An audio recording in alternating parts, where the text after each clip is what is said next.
उसके जहन में एक बात आ गई तो वो बात इस तरह की ऑब्सेशन और कंपल्शन बन जाएगी कि जब तक वो उस चीज़ को कर नहीं लेगा तब तक वो शदीद एंग्जाइटी का शिकार होगा और इस लेवल की एंग्जाइटी का शिकार होगा कि उसको रोना आएगा बहुत ज़्यादा या उसका गुजारा नहीं होगा। और शैतान को अगर आपकी कमज़ोरी पता लग गई, उसको अगर ये पता लग गया जो कि उसे पता है, जो आपके साथ शैतान लगा हुआ है कि जी इनको यहाँ से ज़्यादा मसला होता है, यहाँ से ज़्यादा तकलीफ़ होती है, इस तरह के लोग जो है वो अभी एक रका पढ़ रहे होते हैं, रका तोड़ के दोबारा वज़ू करने चले जाते हैं। अभी दोबारा नमाज पढ़े होते हैं, एकदम होता है नहीं मेरा वज़ू फिर टूट गया, दोबारा नमाज तोड़ के दोबारा वज़ू करने चले जाते हैं। उसके बाद ये समझते हैं कि मेरी जो इबादत है वो कबूल नहीं हो रही।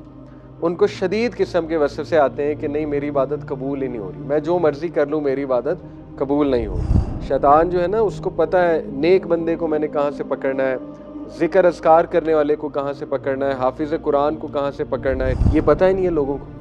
लोग समझते हैं बदनज़री से वज़ू टूट जाता है, लोग समझते हैं गाली देने से वज़ू टूट जाता है, ठीक है।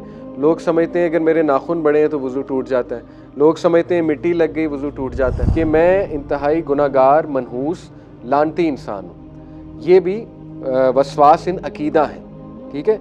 यानी आप अल्लाह से माफ़ी भी मांग चुके हैं, उसके बावजूद ये वसवसे आना कि नहीं तेरी माफ़ी नहीं हो सकती। तो बहरहाल ये तो एक लुबे लुबाब है हर बात का कि प्लीज़ इस्लाम का इल्म हासिल करें, दीन का इल्म हासिल करें, ठीक है ना। और अकीदा पढ़ें, कोई कोर्स पढ़ें, कुरान मजीद पढ़ें डिटेल में, अल्लाह ताला की मार्फत, अल्लाह के बारे में पढ़ें, तकदीर के बारे में पढ़ें वगैरह वगैरह इंशाअल्लाह ताला। और थोड़ा सा अपना जहन खुला रखें, look at the brighter side, नेमतों की तरफ इंशाअल्लाह ताला गौर करें, कोई ऐसी बात नहीं। So coming to the topic, OCD बड़ा कॉमन मसला है आज के दौर का, ऑब्सेसिव कंपल्सिव डिसऑर्डर। और इसको जो रिलीजियस OCD है उसको स्क्रूपुलोसिटी कहते हैं साइकोलॉजी में, पूरा चैप्टर है इसके ऊपर साइकोलॉजिकल डिसऑर्डर्स में। बेसिकली ये एंग्जाइटी डिसऑर्डर है OCD, ठीक है, ऑब्सेसिव कंपल्सिव डिसऑर्डर, जिसमें बहुत ही शदीद ऑब्सेशंस और कंपल्शंस होती हैं इंसान को। यानी मिसाल के तौर पे उसके जहन में एक बात आ गई तो वो बात इस तरह की ऑब्सेशन और कंपल्शन बन जाएगी कि जब तक वो उस चीज़ को कर नहीं लेगा तब तक वो शदीद एंग्जाइटी का शिकार होगा और इस लेवल की एंग्जाइटी का शिकार होगा कि उसको रोना आएगा बहुत ज़्यादा या उसका गुजारा नहीं होगा, यानी उससे बैठा नहीं जाएगा वहाँ पे, ठीक है। तो जनरली ये 3-4 किस्म के OCD जो होते हैं वो मैं आपके सामने रखता हूँ। रिलीजियस OCD की अभी बात करें, ठीक है। तो रिलीजियस OCD में सबसे पहले वसवास अल कहरी की कैटेगरी आती है। इनको वसवास कहते हैं, शैतानी वसवसे हैं, ठीक है। क्योंकि देखिए शैतान बहुत एक्टिव है और शैतान को अगर आपकी कमज़ोरी पता लग गई, उसको अगर ये पता लग गया जो कि उसे पता है, जो आपके साथ शैतान लगा हुआ है कि जी इनको यहाँ से ज़्यादा मसला होता है, यहाँ से ज़्यादा तकलीफ़ होती है इन्हें, ठीक है। अगर उसने वो नस पकड़ ली आपकी तो फिर वो वहीं से बार बार ओवर थिंकिंग करा के जो है वो आपका ईमान ख़राब करेगा। तो वसवास अल कहरी जो है ये है ओवरवेलमिंग विस्पर्स, ठीक है। और इनको साइकोलॉजी की लैंग्वेज में कहते हैं scrupulosity, the clinical literature term for OCDs related to religiosity. बड़ी इंटरेस्टिंग बात है कि OCD की जो इटियोलॉजी कह लें, सिम्टम्स, रीजंस भी कह लें, या उसकी जो बेसिस है वो क्या है कि OCD क्यों होता है। तो बड़ी इंटरेस्टिंग रिसर्चेज हमारे पास हैं और बड़ी अजीब बात है। गट जो है आपका, उसकी वजह से OCD होता है, गट के साथ ताल्लुक है आपके, ठीक है, OCD। दूसरा आपके ब्रेन के साथ ताल्लुक है OCD का, सोचों के साथ ताल्लुक है, गट के साथ ताल्लुक है। एक आर्टिकल है, उस आर्टिकल का लुबे लुबाब ये है, रिसर्च है, आर्टिकल नहीं है, रिसर्च है, साइकोलॉजिकल रिसर्च, कि जो लोग बहुत ज़्यादा फास्ट फूड खाते हैं और रातें जागते हैं तो उनको वो बहुत ज़्यादा वल्नरेबल है OCD के लिए, बहुत ज़्यादा वल्नरेबल है। This sums it all up के जेन जी को OCD सब बहुत ज़्यादा, बहुत ज़्यादा, क्योंकि रूटीन ये है रात को जागना और फास्ट फूड बहुत खाना। फास्ट फूड में कुछ ऐसे माइक्रोब्स होते हैं अकॉर्डिंग टू द रिसर्च जो गट को जाके इफेक्ट करते हैं और गट जो है ये डायरेक्ट ब्रेन को इफेक्ट करता है और फिर OCD कॉज करता है। वो डिटेल साइंस में हमारे पास जाने का टाइम नहीं है, लेकिन आप ये सर्च कर सकते हैं कि OCD related to gut research papers आ जाएंगे, ठीक है। इसी तरह ब्रेन, सोचें, असल में रात को जो लोग जागते हैं तो फिर वो बहुत सी इसके पीछे भी साइंस है कि वो क्यों वल्नरेबल होते हैं OCD के लिए, ठीक है।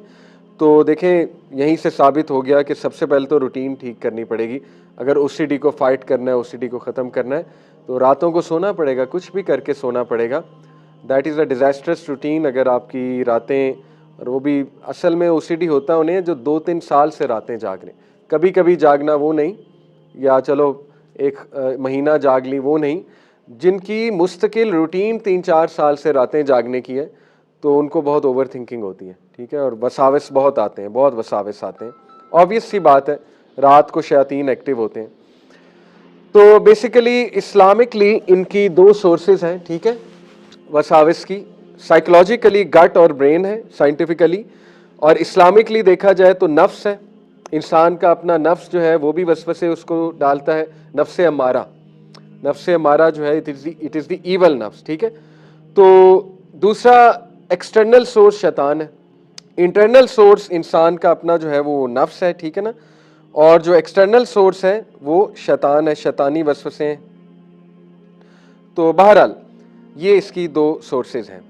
हु एक्सपीरियंसेस इट, 2 तरह के जो है, डजंट एवरीवन एक्सपीरियंस वसवसास, यस, इसका आंसर है यस, हर किसी को वसवसे आते हैं, इसका ये मतलब नहीं ओसीडी हो गया है। देखें लेकिन 2 किस्म के वसवसे, एक तो जनरल वसवसे जो हम सबको आते हैं, वो माइल्ड ओकेजनल इंट्रूसिव थॉट्स होते हैं, बट मोस्ट पीपल एक्सपीरियंस, ये सबको आते हैं, ये सहाबा को भी आते थे, ठीक है, और ये बड़े डार्क किस्म के थॉट्स होते हैं, नो प्रॉब्लम। ये नफ्स अमारा की तरफ से हो सकते हैं, शैतान की तरफ से हो सकते हैं, कोई मूवी देखी है उस मूवी की वजह से वसवसे आ सकते हैं, बड़ा कुछ होता है, इंसान नॉवल कोई पढ़ रहा होता है उसकी वजह से आ सकते हैं, कोई एक्सीडेंट देख लिया होता है उसकी वजह से आ रहे होते हैं, वगैरह वगैरह, ये जनरल वसवसे हैं। लेकिन एक है वसवासल कहरी, एक्सेसिवली ओवरवेलमिंग इंट्रूसिव थॉट्स को वसवासल कहरी कहते हैं, ठीक है, तो इसको स्क्रूपुलोसिटी इन शॉर्ट जो है वो कहते हैं। वसवासल कहरी जो है ये कितने किस्म के होते हैं, 3 किस्म के वसवासल कहरी हैं। एक है जो इबादत में वसवसास होते हैं, इबादत में वसवसे होते हैं, ठीक है, वो क्या है, उसके कॉमन साइंस क्या है, feeling that acts of worship aren't good enough, constantly seeking perfection, can spend hours repeating the same act of worship। ये बहुत ही एक्सट्रीम फॉर्म वसवसास होते हैं। इस तरह के लोग जो है वो अभी एक रका पढ़ रहे होते हैं, रका तोड़ के दोबारा वज़ू करने चले जाते हैं। अभी दोबारा नमाज पढ़े होते हैं, एकदम होता है नहीं मेरा वज़ू फिर टूट गया, दोबारा नमाज तोड़ के दोबारा वज़ू करने चले जाते हैं। उसके बाद ये समझते हैं कि मेरी जो इबादत है वो कबूल नहीं हो रही, उनको शदीद किस्म के वसवसे आते हैं कि नहीं मेरी इबादत कबूल ही नहीं हो रही, मैं जो मर्ज़ी कर लूँ मेरी इबादत कबूल नहीं हो रही, ठीक है।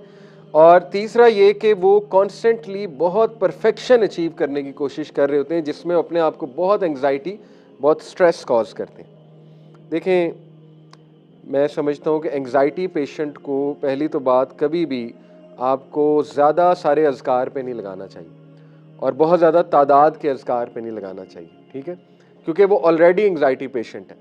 जब आप ओसीडी पेशेंट को कहेंगे कि 10,000 बार अल्लाह का नाम पढ़ो, तो आपने उसे मज़ीद ओसीडी कॉज कर दिया, ठीक है, कीप इट इन माइंड। ये बातें हमें पता नहीं होती, ओसीडी बहुत कॉमन है आज के दौर में, अल्लाह माफ़ करे, बिकॉज ऑफ आर रूटीन्स। मैंने आपको पहले कहा, रातें जागना, फास्ट फूड खाना, ठीक है ना, फिर और भी बहुत सी रीज़न्स हैं, ये शयातीन बहुत एक्टिव हैं।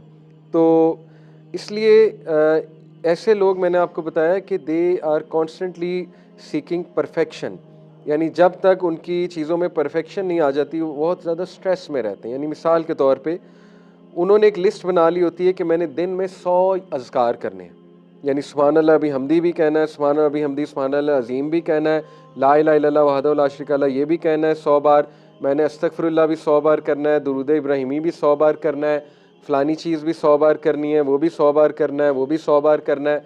तो 10 अज़कार की लिस्ट बना लेते हैं कि मैंने 100 बार सारे करने हैं, और वो ये समझते हैं कि अगर मैंने ये ना किए तो फिर आई एम डूम्ड, फिर मैं रिलीजियस नहीं हूँ, और या फिर ये कि आज मेरा दिन बहुत ख़राब गुजरेगा। तो ये वसवासल कहरी में आता है, शैतान उन्हें यहाँ से तंग कर रहा है। देखिए, शैतान हैज़ टूल्स फॉर एवरीवन।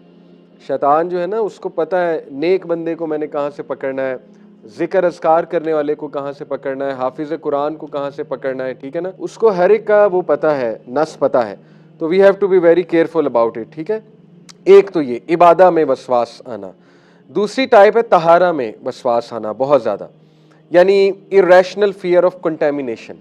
ऐसे लोगों को जो है वो बहुत ज़्यादा कंटेमिनेशन का डर होता है हर वक्त, यानी वो किसी से हाथ में नहीं मिला सकते, उन्हें एक्सट्रीम फियर होता है कि मुझे जरासीम लग जाएंगे, ठीक है। या वो किसी चेयर पे नहीं बैठते जब तक वो उसे साफ़ ना कर लें, बहुत अच्छे से साफ़ ना कर लें, उन्हें एक्सट्रीम फियर होता है। या वो बेडशीट पर नहीं बैठेंगे, कहीं इस तरह बैठेंगे नहीं कंटेमिनेशन के डर से, ठीक है। या थोड़ा सा कुछ उन्हें नज़र आ गया अपनी शर्ट पे लगा हुआ, तो मिसाल के तौर पे गाड़ी चलाते हुए जो है ना वो पानी की बोतल लेके साफ़ करने लग जाएंगे और इस तरह गाड़ी लग जाएगी, एक्सीडेंट हो जाएगा खुदा ना खास्ते। यानी इतनी कंपल्शन और ऑब्सेशन है कि गाड़ी चलाते हुए जो है ना वो सफाई का ख्याल आ जाएगा, ठीक है।